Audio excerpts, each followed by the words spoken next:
بسم اللہ الرحمن الرحیم۔ النحو الواضح جزء ثانی، یہ ہمارے چینل پر اس کو مکمل اس جزء ثانی کو بیان کیا جائے گا، اور کوشش ہے کہ النحو الواضح کے اور بھی اجزاء کو ہم اپنے چینل کے اندر بیان کریں، ترجمہ کے ساتھ، تشریح کے ساتھ اور اس کی مشقوں کو حل کرنے کے ساتھ۔ تو جو بھی ہمارے چینل پر نئے حضرات ہیں، ہمارے چینل کو سبسکرائب کریں، ہمارے چینل کو وزٹ کریں، انشاءاللہ اور بھی آپ کو ہمارے چینل کے اوپر کئی اہم معلومات حاصل ہوں گی۔ تو بغیر کسی دیر کے اب ہم اپنا سبق شروع کرتے ہیں۔ سب سے پہلے جزء ثانی کا جو پہلا سبق ہے وہ ہے فعل کی تقسیم کے بارے میں، فعل صحیح الآخر اور فعل معتل الآخر۔ تو اس کو بعض لوگ معتل پڑھتے ہیں، معتل مفعل کے وزن پہ، تو یہ غلط ہے، یہ باب افتعال سے اور لام کلمہ یہاں پہ مشدد ہے، یعنی معتل الآخری۔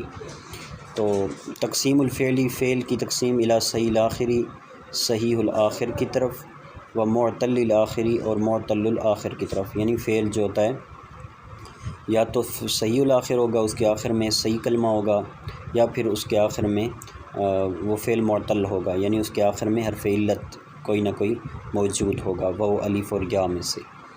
تو النحو الواضح کا یہ انداز ہے کہ پہلے یہ ترکیب مثالیں ذکر کرتے ہیں، ٹھیک ہے، مثالیں ذکر کرنے کے بعد ان مثالوں کی تشریح کرتے ہیں۔ مثالوں کی تشریح اس انداز میں کرتے ہیں کہ آگے جو انہوں نے اصول و قواعد بیان کرنا ہوتا ہے کوئی، یا پھر انہوں نے کوئی وہ کسی چیز کی تعریف ذکر کرنی ہوتی ہے، تو پہلے مثالوں کے اندر سے اس کو مستنبط کرتے ہیں، اس قاعدے کو، اس اصول کو ثابت کرتے ہیں، اس کے بعد وہ قاعدہ، اصول یا تعریف وغیرہ ذکر کرتے ہیں۔ تو ہم ان مثالوں کو وہ پڑھتے ہیں۔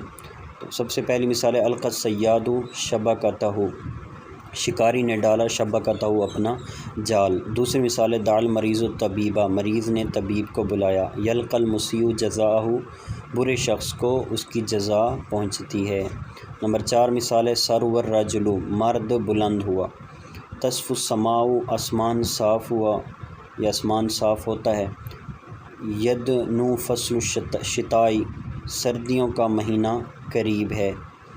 اور نمبر 7 مثال پہ آتے ہیں خاشیہ محمد ربہ، محمد اپنے رب سے خوفزدہ ہوئے۔ ابغی رضا الوالدین، میں اپنے والدین کی رضا تلاش کرتا ہوں۔ یبنی البناء مسجدا، بنا وہ یعنی مستری مسجد تعمیر کرتا ہے۔ 10 نمبر مثال اظلم المکان، مکان اندھیرے والا ہو گیا۔ اتخذ المصباح، چراغ جل گیا۔ یستحم الغلمان، بچے بیمار ہو گئے۔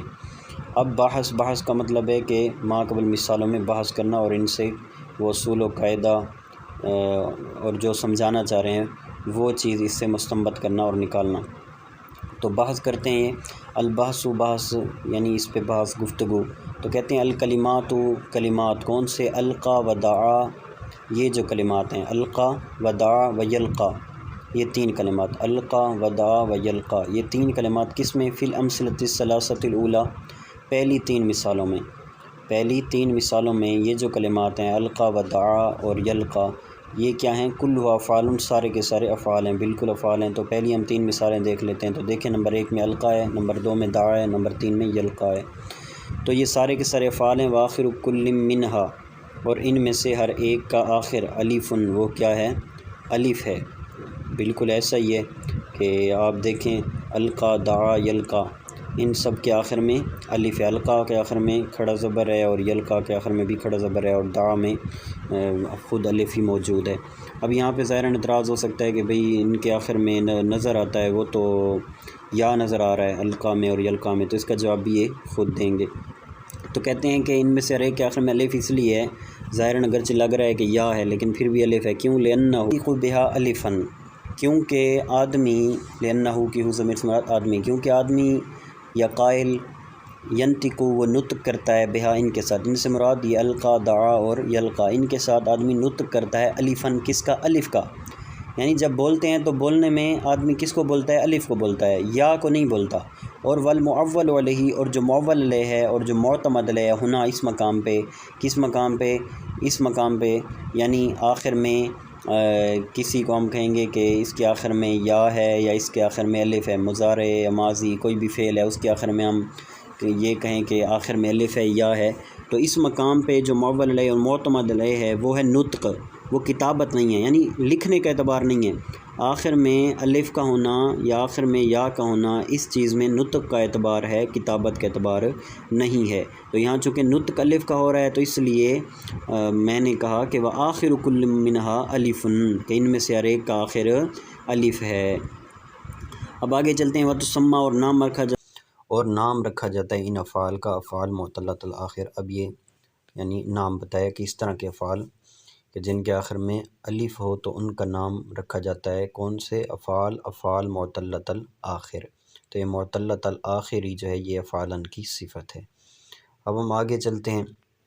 آگے کہتے ہیں کہ والکلمات ساروا و تصفو و یدنو، اور کلمات کون سے؟ ساروا، تصفو اور یدنو، یہ جو تین کلمات ہیں۔ یا الکلمات مبدل منو بنے گا، ساروا، تصفو، یدنو یہ بدل بنیں گے، اور ما قبل میں بھی ایسا ہوگا اس طرح کی عبارت کے اندر۔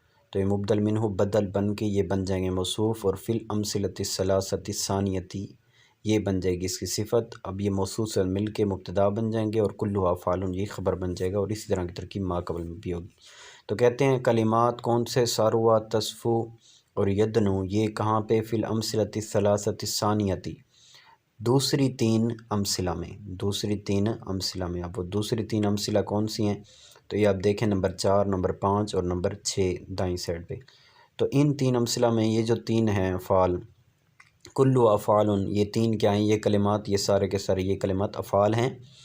وآخر کل منہا، اور ان میں سے ہر ایک کا آخر، یہ ایک والا ترجمہ جو ہم نے کیا یہ کہاں سے کیا؟ منہا کا ظرف مستقر جو محذوف نکلے گا، اور کل کا مضاف الیہ نکلے گا، یعنی واحدم، واحد اسم فاعل یہ محذوف نکلے گا۔ تو یہ ایک کا ترجمہ یہاں سے کیا ہے کہ ان میں سے ہر ایک کا آخر واون، وہ کیا ہے؟ واو ہے، جیسے کہ پچھلے کا الف تھا تو اس کا وہ ہے۔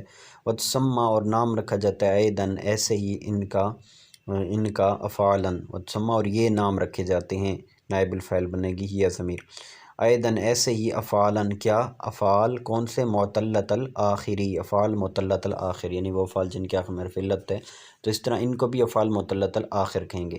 ہاں یہ اور بات ہے کہ فرق کرنے کے لیے ہم اس طرح کہیں گے کہ پہلے افعال معطلۃ الآخر بالالف بنیں گے، اور یہ افعال معطلۃ الآخر بالواو بنیں گے، وگرنہ افعال معطلۃ الآخر ہونے میں یہ سارے برابر ہیں۔ اس طرح کہتے ہیں والکلمات، اور کلمات کون سے؟ خاشیہ و ابغی و یبنی، یہ والے کلمات، فی الامثلۃ الثلاثۃ الثالثۃ، تیسری تین مثالوں میں، فی الامثلۃ مثالوں میں، مثالوں کی اب صفت اول ہے ثلاثہ تین مثالیں، اور صفت ثانیہ ہے اس کی ثالثہ تین تیسری مثالیں۔ تو تین تیسری کون سی مثالیں ہیں؟ یہ نمبر 7، نمبر 8 اور نمبر 9 یہ بن رہی ہیں۔ تو ان میں کلھا افعال، یہ بھی افعال ہیں، وآخر کل منہا یا، یہاں بھی واحد نکلے گا، ان میں سے ہر ایک کا آخر بھی یا ہے۔ وتسمى، اور نام رکھا جاتا ہے ان کا، کذالک اسی طرح، افعالن، افعال ایسے افعال معطلۃ الآخر جو افعال معطلۃ الآخر ہیں، تو یہ بن جائیں گے افعال معطلۃ الآخر بالیا۔ بہرحال یہ تین طرح کے افعال ہیں، وہ کون سے؟ جو ہیں افعال معطلۃ الآخر۔ والکلمات، اور کلمات، اظلم، اتخذ، یستحم، یہ والے جو کلمات ہیں، فی الامثلۃ امثلہ میں، کون سی امثلہ؟ اس کی دو صفتیں، یعنی ثلاثہ اخیرہ، تیسری آخری امثلہ، تین آخری امثلہ، تین آخری امثلہ یہ کون سی بن جائیں گی؟ یہ بن جائیں گی 10، 11 اور 12۔ ان میں یہ جو کلمات ہیں کلو افعال، یہ بھی وآخر کل منہا لیس الفا ولا واوا ولا یاء، اور نہیں ہے ان میں سے ہر ایک کا آخر، اور وآخر کل منہا ان میں سے ہر ایک کا آخر یہ بن جائے گا مبتدا، آخر کل منہا، اور لیس الفا ولا واوا ولا یاء یہ بن جائے گا فعل جملہ ناقصہ مبتدا کی خبر، اور یہ لا درمیان میں عاطفہ ہے۔ اور ان میں سے ہر ایک کا آخر لیس الفا، وہ نہیں ہے، ہوا ضمیر اسم بنے گا لیس کا، وہ یعنی وہ آخر نہیں ہے الفا الف، ولا واوا اور نہ ہی وا، ولا یان اور یا نہ ہی یا۔ تو یہ وا کا بار بار تکرار اس لیے کیا ہے کیونکہ لا حرف عطف کا یہ قاعدہ ہے کہ جو لا حرف عطف ہوتا ہے اس کے ساتھ واو ضرور لگتا ہے۔ اب کہیں جو ہے وہ واو مذکور ہوتا ہے، اور کہیں واو جو ہوتا ہے وہ معذوف ہوتا ہے، لیکن ہوتا ضرور ہے۔ تو ان میں سے کسی کے آخر میں ان تین میں سے کچھ نہیں ہے۔ وتسمى افعالا صحیحۃ الآخری، اور ان کو کہا جاتا ہے افعال صحیحۃ الآخر، یعنی جن کے آخر میں صحیح کلمہ ہو۔ اب یہ جب انہوں نے گفتگو کر لی کہ جتنے بھی افعال ہیں جو میں نے ذکر کیے، اور اس کے علاوہ جہاں بھی افعالوں کو دیکھ لیں تو وہ ایسے ہی آئیں گے، یا تو ان کے آخر میں وہ ہوگا، یا الف ہوگا، یا ہوگا، یا ان کے آخر میں وہ الف یا میں سے کچھ نہیں ہوگا۔ تو اب ثابت کیا ہوا؟ ثابت یہ ہوا کہ افعال دو طرح کے ہیں، ایک افعال ہو جائیں گے افعال معطلۃ الآخر اور ایک افعال ہو جائیں گے افعال معطلۃ صحیح۔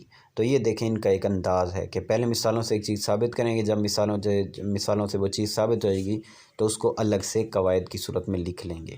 تو اب ہم آتے ہیں اس اصل مقصد پہ جس کے لیے یہ مثالیں اور تشریح کی گئی۔ تو وہ دو قسمیں بنا لی انہوں نے فعل کی، الفعل المعطل الآخری، فعل معطل الآخر۔ اب یہاں پہ سوال یہ ہے کہ معطل الآخری آخری کیوں آیا ہے، حالانکہ المعطل جو ہے یہ مضاف تو نہیں ہے کہ الآخری کس کو مضاف الیہ بنائیں، مضاف کیوں نہیں ہے کیونکہ مضاف پہ تو الف لام نہیں آتا، تو یہاں تو آیا ہوا ہے تو پتہ چلا یہ مضاف نہیں ہے، تو جب یہ مضاف نہیں ہے تو الآخری نہیں آنا چاہیے۔ تو اس کا جواب یہ کہ بھائی المعطل مضاف ہی ہے اور الآخری اس کا مضاف الیہ ہے۔ تو وجہ اس کی یہ ہے کہ المعطل جو ہے یہ صفت کا صیغہ ہے اور الآخری جو ہے یہ صفت کے صیغہ، یہ اس کا معمول ہے، یہ صفت کے صیغہ کی کیا ہے، معمول ہے، اور آخر المعطل کا نائب الفاعل ہے حقیقت میں، کہ علت والا ہو، کون علت والا، آخر والا، آخر علت والا ہو۔ تو معطل جو ہے یہ اس میں مفعول ہے اور الآخر اس کا نائب الفاعل ہے، تو جب صفت کا صیغہ اور یہ اس میں فاعل، اس میں مفعول، صفت مشبہ، اس میں تفضیل، یہ صفت کے صیغے ہوتے ہیں۔ تو صفت کا صیغہ جب اپنے معمول کی طرف مضاف بن رہا ہو تو اور معمول پر یعنی مضاف الیہ پر الف لام ہو تو صفت کے صیغے پہ بھی الف لام لگا سکتے ہیں، یہ ایک قاعدہ ہے۔ تو الآخر پہ جو کہ الف ہے تو المعطل جو مضاف بن رہا ہے اس پہ بھی الف لام اس قاعدے کے تحت لگا سکتے ہیں۔ بہرحال اب آتے ہیں اپنے مقصد طرف۔ تو الفعل المعطل الآخری کیا ہے، ہوا یہ وہ فعل ہے ما جو کانا ہو آخرہ آخر اس کا الفاً الف او واون یا واو او یان یا یا، تو یہ ہوتا ہے فعل معطل الآخر کہ جس کا آخر الف ہو یا واو ہو یا یا ہو، وتسمى هذه الاحرف، اور نام رکھا جاتا ہے ان احرف کا، احرف الثلاثۃ، ان احرف ثلاثہ کا نام رکھا جاتا ہے کس کے ساتھ، بحروف العلت، احرف علت کے ساتھ، یعنی ان تین حروف کو حروف علت کہا جاتا ہے۔ آگے 26 نمبر قاعدہ الفعل الصحیح الآخری، فعل صحیح الآخری، تو یہاں آخری بھی اس لیے ہے کہ صحیح صفت مشبہ کا صیغہ ہے تو یہ اپنے معمول کی طرح مضاف ہو رہا ہے اور معمول پر الف لام ہے تو اس لیے اس پہ بھی الف لام آ سکتا ہے۔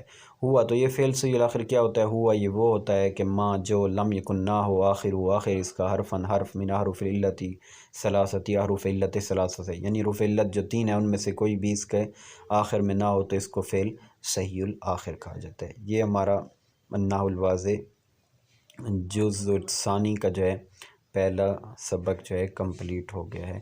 انشاءاللہ دوسرا سبق بھی جلد ہی ویڈیو کے اندر اپلوڈ کر دیا جائے گا۔